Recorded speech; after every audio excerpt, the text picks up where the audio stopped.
It is happening, folks. I love it. We got something started that's good. We have the Democrats had a meeting yesterday. They had the caucus meeting where they all get together, the senators, to talk about the Clarity Act. And they came out and made a pretty big statement, which we're going to go over in this video, as well as a whole bunch of other things. I got to tell you, it made me feel all warm and fuzzy inside to see the American people getting back to the table to discuss things with the other side, the Republicans and the Democrats, and all this stuff that I've been watching for months now. And I'll tell you what, I always make the joke that we had you guys, what was it called? The cartoon or whatever it was, how a bill becomes a law, and Schoolhouse Rock, I think it was. Schoolhouse Rocks or Schoolhouse Rock. And I always remember that little bill on down in DC on the thing. And I joked about this in a prior video, but man, if they did that video today, and they need to do it for real, like for real, not making it sound all warm and fuzzy how it works its way up and everybody talks about it and stuff. They need to show the behind the scenes actions that happen with this thing. We're talking the hundreds of millions of dollars thrown out in lobbying and senators and super PACs, and get all that involved. Make a new Schoolhouse Rocks. Really show how the American political system works and how that bill gets beat up and it's black and blue and they rip it in half because they might have to do a skinny version on it, and then they glue it to a must-pass funding bill for the entire country, or whatever way it can get done. And I'd love to see a real Schoolhouse Rocks on how bills really get passed. And because I've learned a lot, and I told you I'm not into politics. I am into education and learning and earning, and this is a big part of it. So for those who have been following along, you guys have subscribed to the channel, you know I bring you stuff that no one else can bring to you. I got the information that I hope will help you in your learning and earning as you go forward towards financial freedom. Let me know where you're watching from down below. And I got to tell you, a little bit happy here. Filled up my gas tank, $2.89 a gallon. Let's go. Getting back down in the twos. How much is gas where you are from? Let me know in the comments. $2.89. It was like $3.19 the other day. And so I was like, hey, all right. Hey, got down to $2.89. Maybe I got lucky there. I don't know. Let me know if I did. I know it's more expensive in parts and cheaper in parts. I think some of the cheapest places I've ever seen the cheap gas, I don't know if it was North or South Carolina. Every time I go down 95, man, you get through one of them states, it is dirt cheap. I think it's South Carolina. But yeah, anyway, so hey, we're going to talk a lot in this video. You guys know me. For those who don't know, I am StockMo. I am here to give you knowledge that no one else can, and that's what we're going to do. First link down below. Use the membership. Get into the Discord today. We got 20% off your annual membership. If you choose to go that route, please do. All right, and you'll get access to my live stream trading that's private, the learning lessons, expert traders, all kinds of good stuff, man. All right, now, the big thing I got, let's start with this. Notice at the time of making this video, I always got to say that.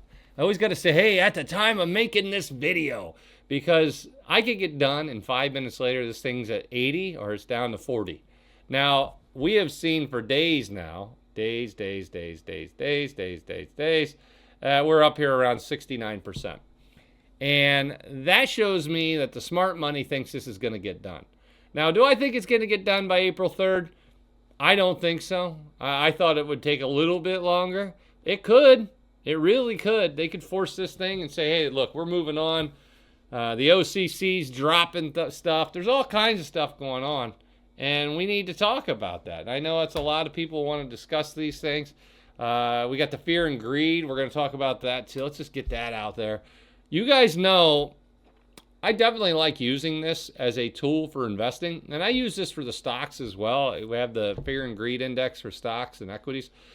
When you look at this, anytime you're in the extreme fear, if you go out 3-6 months, normally you'll have a rebound when you got down into the extreme fear. So you can see a couple occasions here. We had one right here, and we did bounce back up. It was 80,000, and it got up to about 82. Then back down, retest the bottom, 78,000.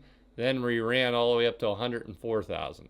So it did do that. And then even here, we were down to 84, and we ran all the way up to 95,000 at one point. Now we're back down to wherever we are, pretty low. I think we got down to 62,000, and then up we go, 67. So how high are we going to go? I don't know, but this is in a time that we haven't seen before.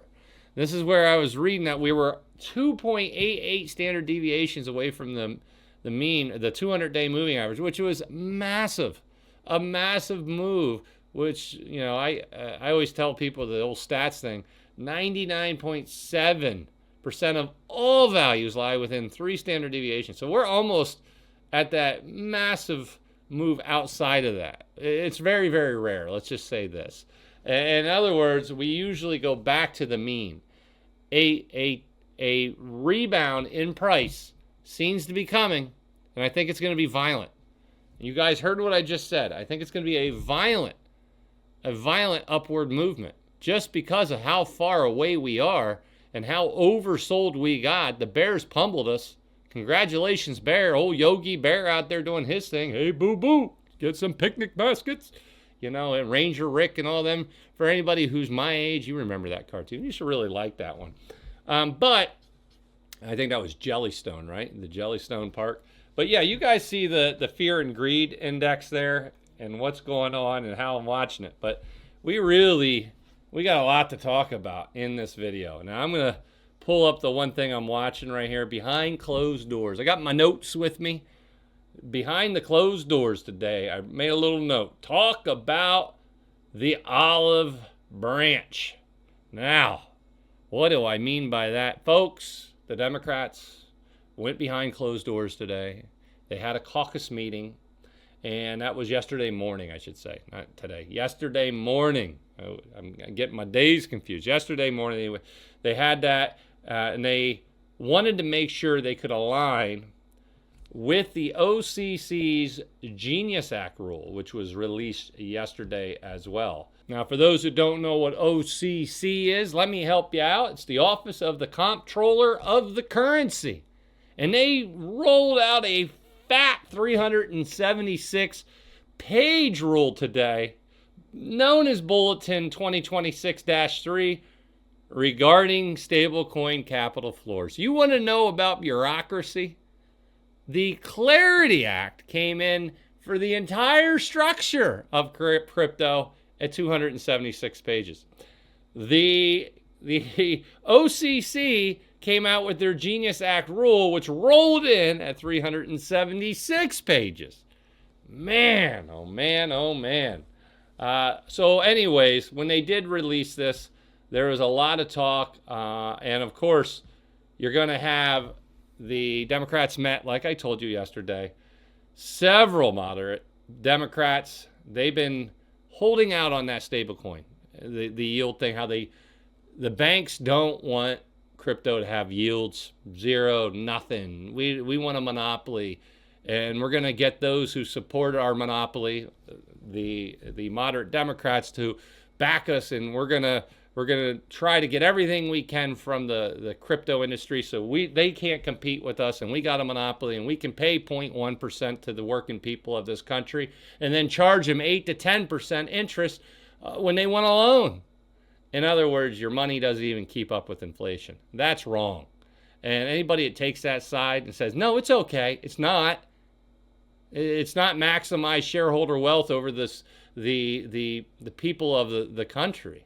And what I mean by that is a fair playing field. I'm not saying handouts. I'm saying a fair playing field for all the businesses out there. Well, why do they get a monopoly, codified monopoly, that allows them to do what they want to do like that?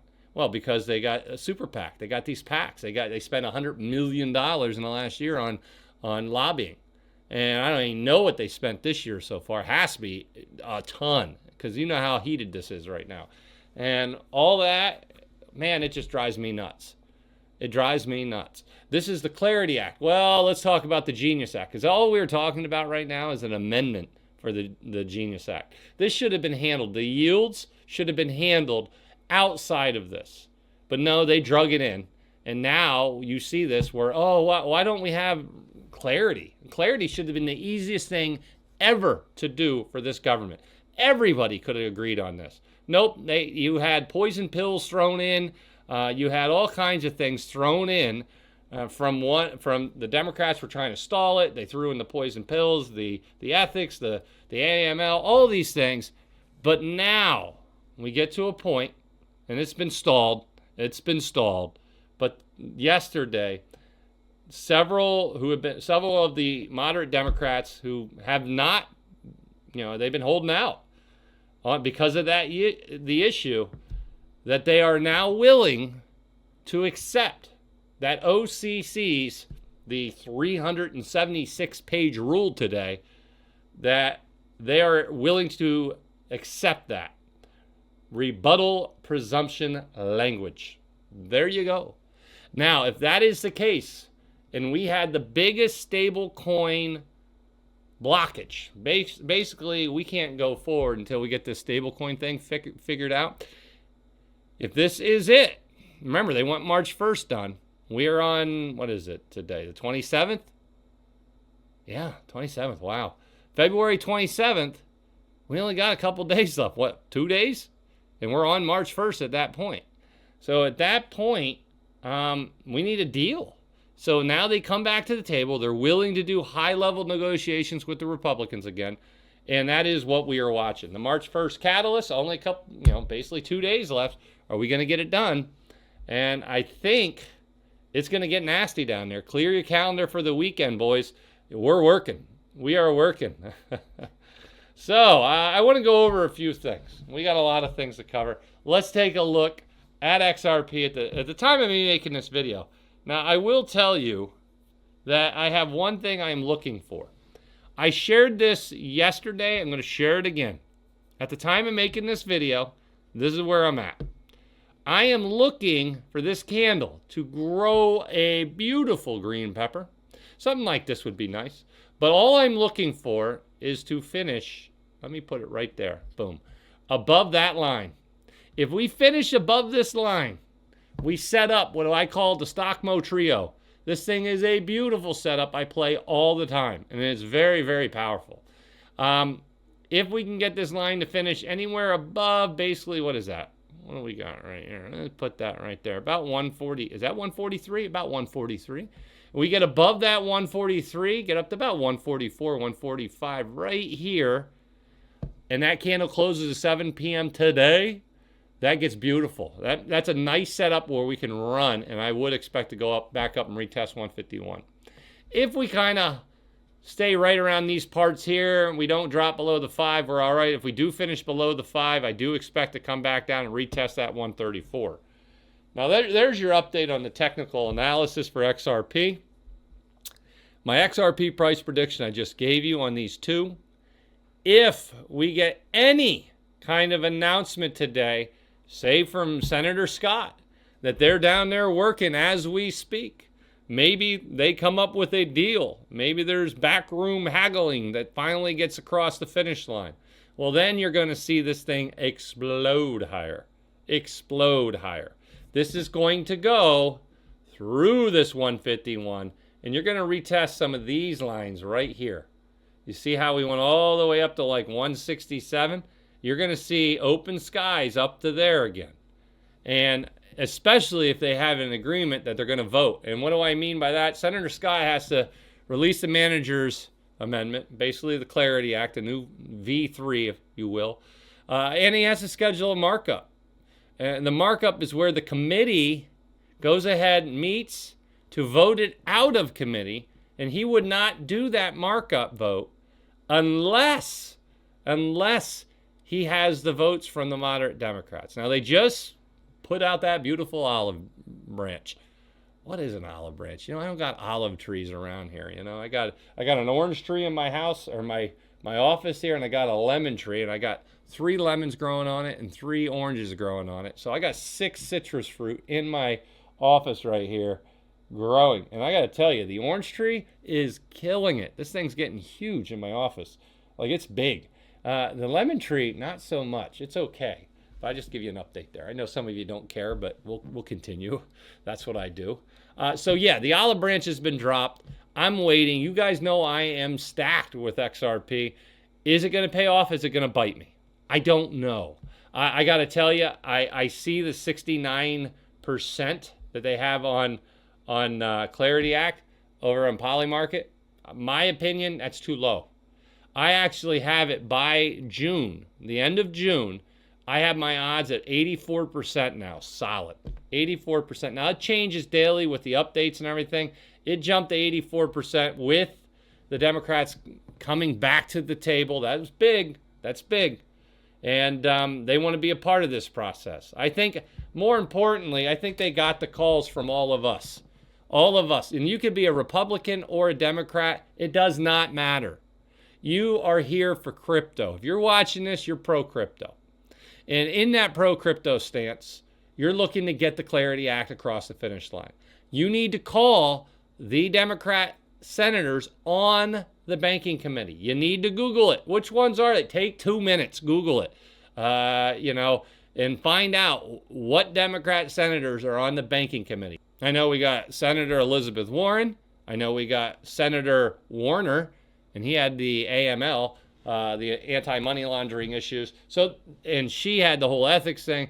There's a lot of things happening right now. But at the end of the day, I will tell you, I'm kind of looking at this through a neutral lens, which means I'm trying to see how they look at this in that caucus meeting for both the Republicans and the Democrats.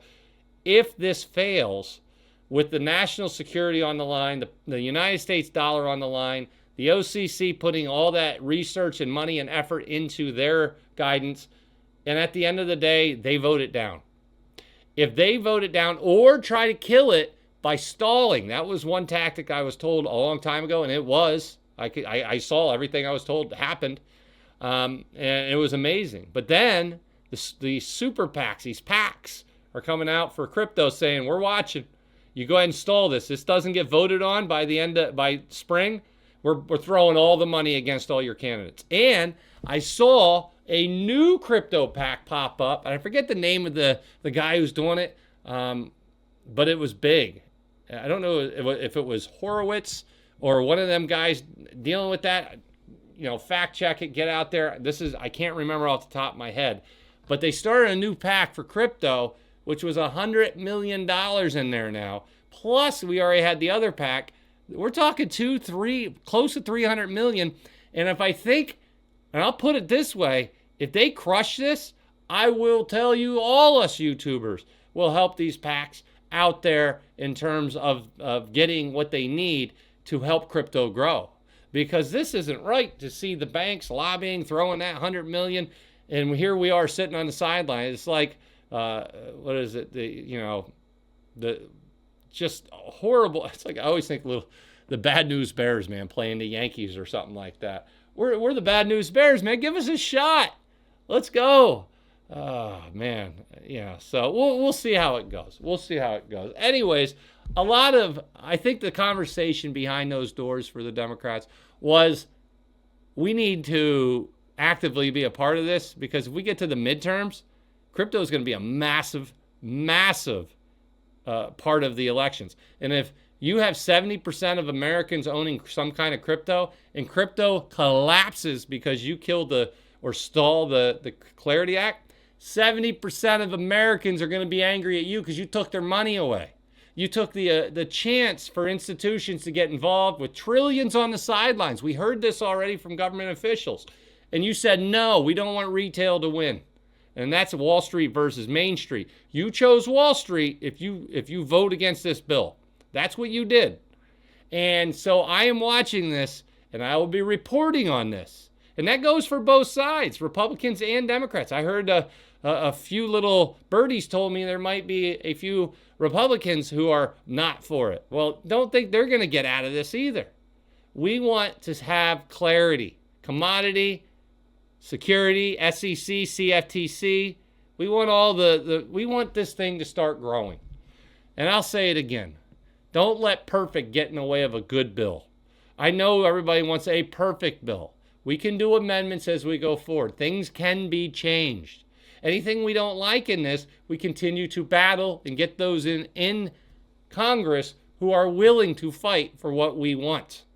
And then the studies will begin after this bill is made on anything we don't want that they claim. The whole yield thing, they claim. Well, as we get more and more studies showing, and I saw the one that Tim Scott did, how he did a study and said, it's funny, we had all these stable coins for years and your deposits actually grew. Even though stable coins have been here, your deposits have grown.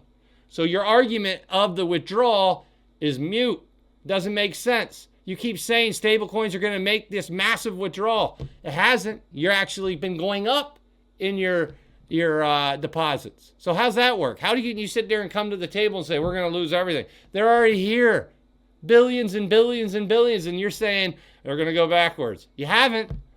Why haven't you? So, the arguments, it's negotiations.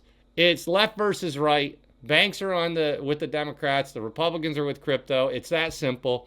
And they're battling. Now, I get it. There's so much money. They want to get reelected. They need that money to get reelected. They want that power from the banks to help them. Crypto's trying to help out. And it is what it is. You can pick your side. The banks are Wall Street. Crypto, I get it. You're like, hey, they got stocks, don't they? Yeah, but that's the people's asset. And that's plain and simple. That's the people's asset. And we know it is. We've all been a part of it for a long time. And if you're not, you are now because you're watching this. Hit the like button, subscribe to the channel. If you're not hearing things that no one else is telling you, that's why you subscribe to this channel. I feel like I'm up 20 hours a day talking to people around the world, getting the information I need for you. And if you appreciate it, hit the like. It's free. Subscribe. It's free. If you really want to help me, get over to the Discord. First link down below. Now, the next thing I got on my little list, the activities. Now, the White House. The White House. We're talking Trump, the administration, all those folks down there in D.C. They have their activity list. So they're basically banning yields on stablecoins, just sitting there. Look, I'm talking about the Genius Act. That's what annoys me about this. But I have to talk about it because that's what's holding up the Clarity Act. So the activity that they're okay with, they had a list that they were okay with. Transactions and payments, cash back, like a credit card. You get a credit card, you go out, hey, I get 5% back on my gas. Hey, fantastic. That is an activity base, and there's no way that should be illegal. No way. Absolutely not. That should easily be legal. Then they have platform engagement. You get points, tokens, something like that for logging into a wallet, using a specific app, completing the educational stuff. Remember in Coinbase Learning? I always like that. You learn about a new project, they give you a little bit. That is to be okay, right?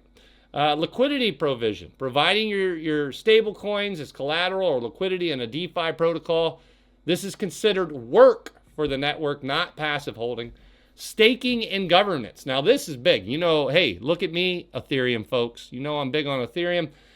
Participating in the security or voting of a blockchain network. That's it, man. You can't outlaw that. Merchant rebates, getting a discount or rebate from a store for choosing to pay in stable coins instead of a credit card. That should be okay. So now you have that. That's what the White House says is okay. Now, what do we got? The bad list, the red list. The OCC and the banks want to kill entirely these things. The park and bark. They don't want you to go out there and be able to just have stable coins sitting in an account making money. That's the yield. They say that's interest. That's just shadow banking, and they want to. And right now it seems like that's going to be done. Like, it's just not going to happen. And we're not going to be able to have stable coins where you get that yield. They're going to codify a monopoly for the banks. And then the banks made this we're going to lose trillions in the outflow, even though it never happened already. And we already have tons of stable coins. Never happened. Never happened. And think about the stable coins being backed dollar for dollar by United States Treasury bills. Wouldn't the United States Treasury love that? Are the deposits in the banks backed by Treasury bills dollar for dollar? No.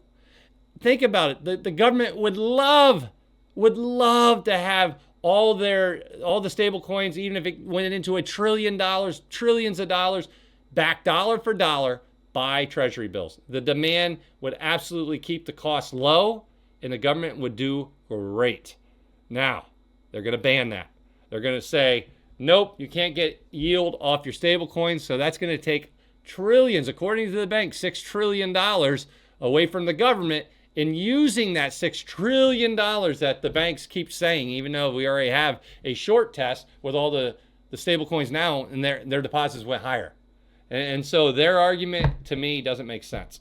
But that loses out on the government. And that $6 trillion that the banks keep talking about, that could be backed dollar for dollar by U.S. debt. And that would keep our debt low in the United States very, very competitive. But that's not going to happen. The deposit substitute, any marketing that's going to tell you, hey, 5% on your USDC is a way to, it's basically a high yield savings account. They're saying you can't market anything like that. And that's going to be a big one. So what can happen? So the White House had their list, and I just told you some of the OCC and the banks, that whole liquidity provision. They're arguing that the liquidity provision, providing your stable coins as collateral or liquidity in a DeFi protocol. This is considered work for network, not passive holding. I called it the StockMo loophole. This is where you have stable coins and maybe you lock them up, and I'm just thinking out loud here. And you say, I want to wrap them into Ethereum, put my Ethereum and stake it. Now I'm getting money from the Ethereum network for the rewards, and it goes into my account by holding the stable coins. You're not getting that deposit yield just for having them. You're actually putting them to work under the staking and governance. And so I don't like that they want to get rid of that. I don't think it's okay. But if the White House, to get this done, says you can't turn your stable coins into or wrap into something to get this done, that's the one I think they're going to give up. But if it gets it done, I don't know. Like I said, I'm here for the clarity, and I want to see how we go. But I'm just looking at it also from negotiations. If that's the last piece of the puzzle that has to fit in to get it done, we'll have years to argue the cost, the overall cost of that, and we'll go from there. So, a lot of things happening. I just shared it all with you. I gave you a lot of updates here that I hope helped you. I know a lot of people wanted to know. All I ask, hit the like button, hit the subscribe, more importantly, right here. Let's go ahead and get this video over 3,000 likes. Hit the membership. Boom. Save 20% for a limited time on your annual pass. Join us. It takes it down nice and cheap. You're grandfathered in. You got it. If we take this to $59.99, you're still locked in at $39.99. And so I'd appreciate it. And you get access to those live stream trading events, the expert traders, all kinds of great stuff. And I'm looking forward to it. All right, folks. I appreciate you stopping by. I'll see you in the Discord. Be sure to like and subscribe. Now let's get out there and make some money.